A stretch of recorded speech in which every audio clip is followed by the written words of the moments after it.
Welcome to the latest episode of FoodTech Stories. I'm your host, FoodTech marketing expert Megan Thomas. FoodTech Stories features the leaders pioneering new approaches to technology, collaboration, and storytelling in the food tech and ag tech space.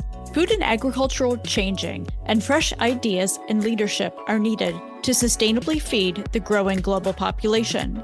Join us every other week as we talk to a founder, operator, or visionary in food and agriculture. Today, our guest is Kelly Bristow, and Kelly is the Global Nutrition Affairs Lead at Bayer. She is an MS, RDN, LD, and has worked both with private clients in a school environment and to shape nutritional strategy and policy in the food and agriculture industry. Welcome to the podcast, Kelly. Thank you so much for having me here. Well, let's dive right in. So what led you to go into the field of nutrition and dietetics?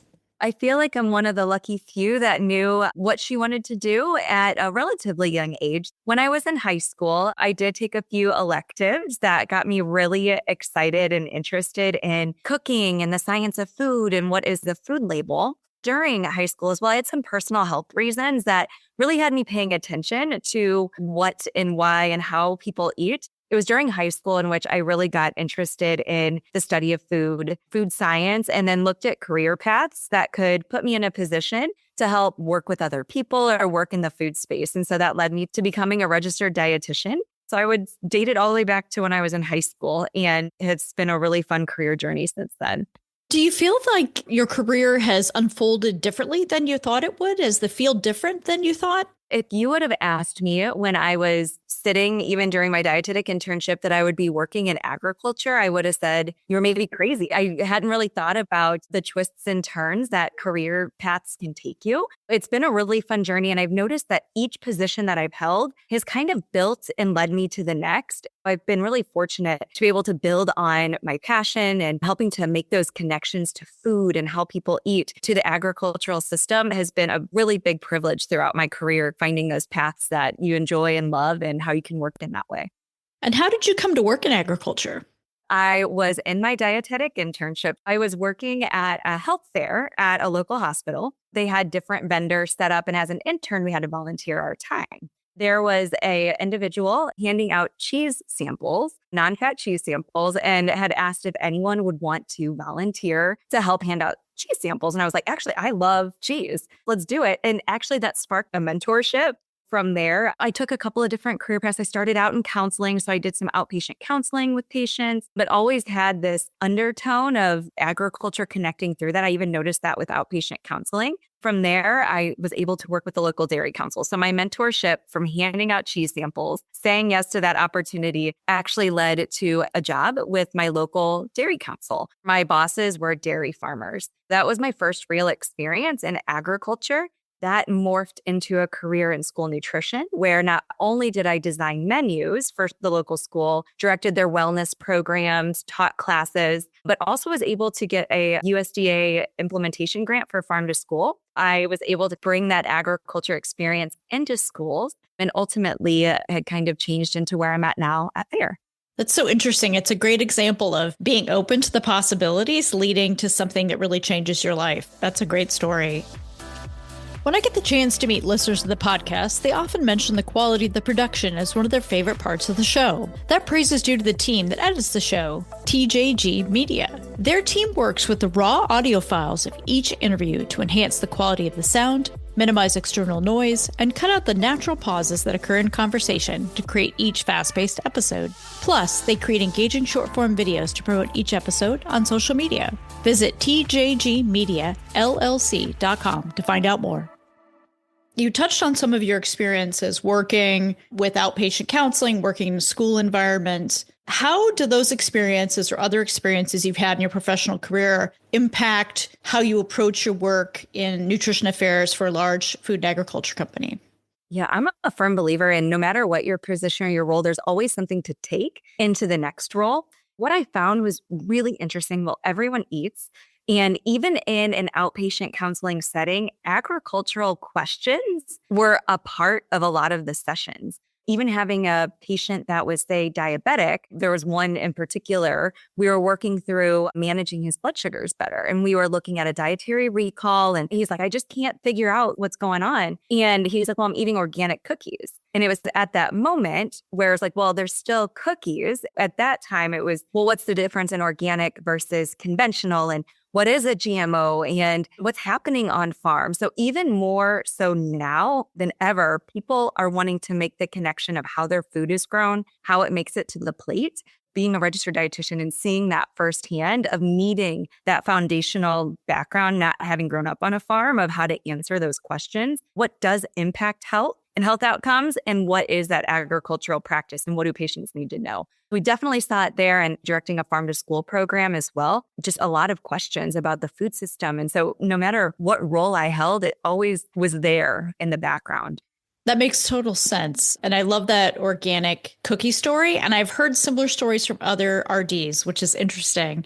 Talking with, whether it was one of your counseling patients or talking with a colleague or another stakeholder in your work, how can we deepen that connection and understanding on farm practices? Like, what have you found to really work? Oftentimes, it's finding the common ground. I like to ask probing questions. I like to better understand whether it's, you said, a stakeholder I'm engaging with, or at the time a patient, trying to better understand maybe where that question is coming from so that I can better answer or provide resources or whatever it might be to help make that connection. We're saying similar things, but maybe in different ways, trying to just deepen that understanding of what are their concerns, how can we bridge that gap, and maybe what they currently understand and maybe where we'd like to get to, and building that in between. And do you think that's best done in like a one-on-one conversation, or are there other tools that you might bring into that conversation? Oh man, I think it would be awesome. Looking at when I was counseling, or the longer conversation, right? The deeper you can get. But I think the reality is we live in a 7-second soundbite. We're constantly consuming media. We're on social. We've got verbal. We've got news. I mean, it's constant. While we have an ideal and a gold standard of how to engage, the reality of how people consume information is very different. Finding ways to deliver in forums where people are consuming most of their information is really critical. And then taking those opportunities that we have, whether it's through scientific education, through whatever it might be, to deepen that, or then if you can have those one-on-one conversations, that's ideal. But bridging and finding people and meeting them where they're at. One emerging area in your field is the concept of nutritional security. How do you define nutritional security? Just having the foundation first of what is food security. The FAO actually defines food security is when all people at all times have physical and economic access to sufficient, safe, and nutritious food that meets their dietary needs and food preferences for an active and healthy lifestyle. Food security has been talked about for a long time. FAO, I think, defined this in 1996 at the World Food Summit. Now we're seeing this transition to not only enough calories, right? We need to, at a base and a foundation, have enough calories to function in our daily lives, then expanding that into and building and complementing food security into nutrition security. If we look in the US here with USDA, defining it more as all Americans having consistent and equitable access to healthy, safe, affordable food essentials to have optimal health and well-being. Looking at that and recognizing that structural inequalities make it hard for many people to eat healthy and be physically active. And then also emphasizing taking the equity lens to effort. So that's how USDA is defining it. So it's not only enough calories, but kind of taking it a step beyond that and looking at that nutrition security piece. Thank you for breaking that down. Do you think the average person thinks about something like the nature of the calories they're consuming? I feel like that's a loaded question. I think we think about calories all the time. People are thinking about what are calories, what are the source of our calories. But I often find that many are missing the mark and are so focused on what they should avoid that they're not focused on what they're not getting. Really, it's an underconsumption crisis. So 9 out of 10 Americans aren't eating enough fruits and vegetables. We're missing a mark here because we're so hyper-focused on what to avoid, but we're missing it on what do we need for a healthy and nutritious diet. I think we think about calories, but I'm not sure that it's equating to the dietary shifts. Do you have access to fruits and vegetables? Do you have the ability to prepare them and have them at home? There's a lot that goes into that, but it's often missed in some of the communication. We're also hearing a lot right now about ultra processed foods. I know there's a lively debate in that space. And Lively is one word to describe it. do you have a point of view that you can share about ultra processed foods? When it comes back to access and availability and this desire for everyone to make conversations polarized and so black and white that we miss the gray area, my opinion as a busy mom of two, convenience foods can play an important role in a healthy diet, but there's a lot of caveat and nuance to that. It's not the overconsumption of ultra processed foods, but it's how can we pair some convenience items alongside a healthy and nutritious diet, things like fruits and vegetables, make sure we're maximizing the nutrients that we need at all stages of life. It's become so polarized. And then the nuance lies in the definition too. There's certain categorizations and levels of processing. If we look at frozen berries containing a dynamite amount of nutrition, but considered a processed food, it's not being plucked directly out of the field and on your plate. If we look at some things like whole wheat bread or dairy products, like there's certain foods that provide a lot of nutrition, but comes down to the nuance of the conversation as well. Nutrition, like many other fields, is complex. If it sounds really straightforward, it usually isn't. Correct. And since it is more complex, it is individualized. There's a lot of reasons why someone chooses or maybe doesn't have a choice in the foods that they're consuming. Trying to take that lens and apply it to daily life. And then again, think about things that we can be adding for really great nutrition instead of that avoidance, and then being okay and comfortable with talking in the gray of that. It's not an all or nothing approach. We also hear a lot about the growing population and projected future growth and the challenges of nutritiously feeding people in different regions and countries with different infrastructure and societal headwinds or tailwinds. How do you think about that challenge?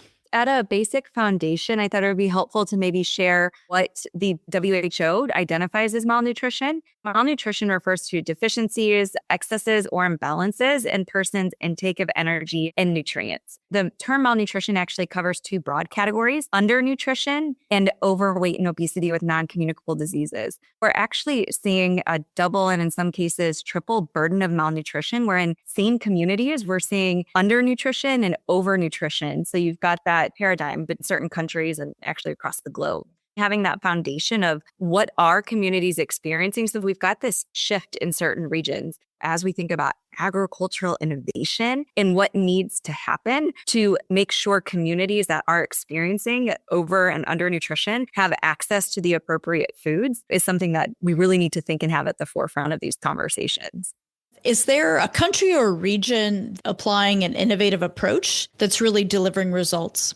Yeah, so there's a couple of really great examples and great things that are happening. A few that I like to think about here in the States. Maybe we can use that as one example. I had the opportunity to have a conversation with someone from Arctic Apple. They are actually working on agricultural innovation specifically around a GMO that has a non-browning apple. When you cut into an apple, it starts to brown immediately. So when we think about applications like school food service, where having an apple that's cut is important and increasing the consumption, having one that is slower to brown can make a big difference in the eye appeal and help increase consumption. We're seeing agricultural innovation in the way of plant breeding. So things like the apple. I don't know if you've seen or tried the purple tomato. It is another GMO. It's available in certain grocery stores, but you can also grow them in your backyard, which I think is really cool. It's a really deep color purple tomato that has anthocyanins to what you would see in a blueberry. We're seeing these really cool plant breeding techniques that are having the consumer in mind to help bridge some of that consumption gap, thinking about food waste, enhanced nutrition. We're seeing some really great application there. And if we take it outside of the US, I'm not sure if you're familiar with the BT GMO eggplant. It is actually an eggplant that is all the way back in 2014. It's in Bangladesh. They started trials back in 2014, and they were faced with, in Bangladesh, their eggplant is a huge crop, not only for themselves to consume, but also to help with farmer income, because that's what they sell at the market. Through agricultural innovation and GMO technology, they were able to create a GMO eggplant that helped to reduce insecticide use by about 62% and have farmers have income of about 6 times greater because the eggplant was facing all of these challenges with a specific insect that was devastating their crops. And so by using agricultural innovation, they've been able to have some really great outcomes. There's really exciting stuff happening outside of the US as well as here in the state. Those are great examples. Kelly, you brought in the concept of GMO foods and crops. You had mentioned back in your days when you're working with patients, maybe in different environments, there's consumer confusion around what a GMO is. Can you share what you saw as the source of that confusion and how you potentially addressed it? As a practitioner, being confused a little bit myself. We go through education and advanced degrees. If we look at the health profession in general, or even the medical profession, agriculture isn't typically part of the core foundation. It didn't necessarily equip us for what we were going to start to see from patients and clients to best care for them. For me, the confusion and what I often see in other practitioners is the lack of exposure to these topics. I don't know about you, but we've gotten generations removed from being on the farm. As we've moved farther away from the farm, it's created this gap. What's happening on the farm? Agricultural companies got really hyper-focused when GMOs came out on their customer, which was the farmer, talking about benefits to them, but really missing the opportunity to also educate consumers and health professionals. A little bit of twofold. Not only are we not getting the exposure in education, then we've been farther removed from the agriculture space, leaving that opportunity for maybe leading to confusion of fearing what we don't know, leaving that gap in between there. I'd like to turn to sustainability. How do you see sustainability and those efforts in agriculture as being connected to creating or enhancing nutritious food systems? It's hard to talk about agriculture and not talk about sustainability, or even now that layer of like regenerative agriculture. What I think is really interesting though, is depending on who you're talking to, that might mean different things to different people.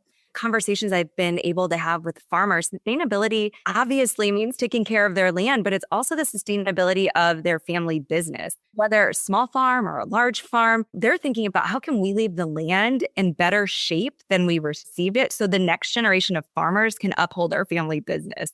It's been a really interesting space to hear what sustainability means to different stakeholders and what has been put on a pedestal of what maybe sustainability should be, and then what farmers think sustainability should be. So it's a multi-stakeholder conversation, and it's interesting to see the broad scope that can take. But at the foundation, soil and soil health, I mean, those are farmers' number one assets. Without taking care of the land and being what's considered sustainable, they don't have a family business. It's really hard to talk about healthy and nutritious foods without thinking about where they're coming from and what farmers are needing now more than ever to make sure that they're having strong, healthy crops on farm so that they're making it to market where consumers can enjoy them. And do you see any particular pain points emerging for the average farmer here in the U.S.?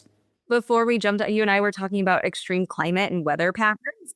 Florida had snow in regions that never see snow. So thinking downstream, like what might that do to a strawberry crop or the citrus crop? Those impacts are things that farmers are thinking about, and then how the agricultural sector is starting to think in the future. I know here in the Midwest over the summer, we had extreme periods of drought. What are farmers going to need in on-farm innovation, knowing that natural resources are finite? How do we balance what we're seeing from a climate perspective, along with what farmers need, along with societal expectations? It's this multi-stakeholder, making sure that everyone's coming to the table and thinking through pressing challenges. And you got to foreshadow and think ahead, but using current situations and thinking about what are we going to need in the next 10 plus years.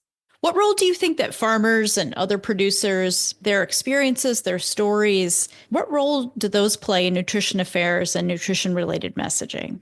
I would love for consumer to be able to meet one-on-one with a dietitian to talk about nutritional needs or individual needs. I would love for everyone to be able to interact with a farmer or a producer, have that opportunity. I think their voices need to be heard. As we had mentioned, that like education gap and that exposure gap, farmers and producers can think about how they can engage with consumers in society to peel back the curtain a little bit and say, this is what's happening on farm. This is why we're using agriculture innovation, digital technology. What are we doing on farm to ensure safe and nutritious foods making it to you? I think the farmer voice, and I know the farmer voice, is extremely critical in the conversation about food and food production because they're the ones living it. They're the ones that are experiencing it. If we can make those connections to consumers, having that connection, that real life experience goes a long way in helping to bridge the gap in exposure to agriculture.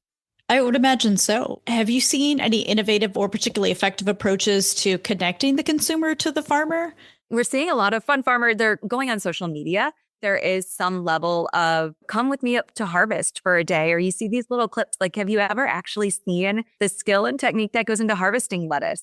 There's a lot of great things happening in social media to see that and make that connection. So I think we're seeing some of that. And then also just giving farmers, when they want the opportunity, to come and talk to scientific audiences to kind of bridge some of that gap too. So when opportunities are available, having farmers' voices be heard. Absolutely. And that's one of the most common things that I hear in the conversations on the podcast is around how challenging it is to have the farmer producer voice in the conversation. Definitely an opportunity area for me to have some farmers producers on the podcast in the future so they can tell their stories. It applies to all types of agriculture too. Again, that polarized conversation of like, it's this or this. We need to have farmers of all sizes. I know for me, when I was working in schools, worked for a farm to school program. So it was a really great experience for me to source produce from within 150 miles, because that's how we identified local, to the school district, and supporting that and seeing what engaging your community can do for outcomes is really important. But at the same time, not negating the fact that we need all farmers of all size to keep produce at the grocery store. I've enjoyed our conversation, and kind of in wrapping up, I always like to look to the future. When you look to the future, what are you most excited about? Yeah, I think if you were to ask any of my family or friends, I get really excited about fruits and vegetables. And if you haven't heard that throughout, I can tell. I get really excited about that. Thinking about the innovation in plant breeding and what that could mean for the fruit and vegetable space. One, looking at something like a tomato that can use gene editing to have vitamin D. Vitamin D is a nutrient of concern for many of Americans. We're under consuming it. Is there a way to deliver it in something like a tomato that's used in everyday, eaten whole, like in a salad, or if it's pizza sauce? Thinking about ways that we could increase nutrition, but then also thinking about the real challenges of things like food waste. What can we do with gene editing on farm to have less food waste there? Or taking it a step further for even thinking about consistency for the consumer and snackability. It's not nutrition until it's eaten. How many times have you had cantaloupe and it was like a really bad experience and it makes you kind of question, do you want to buy another cantaloupe?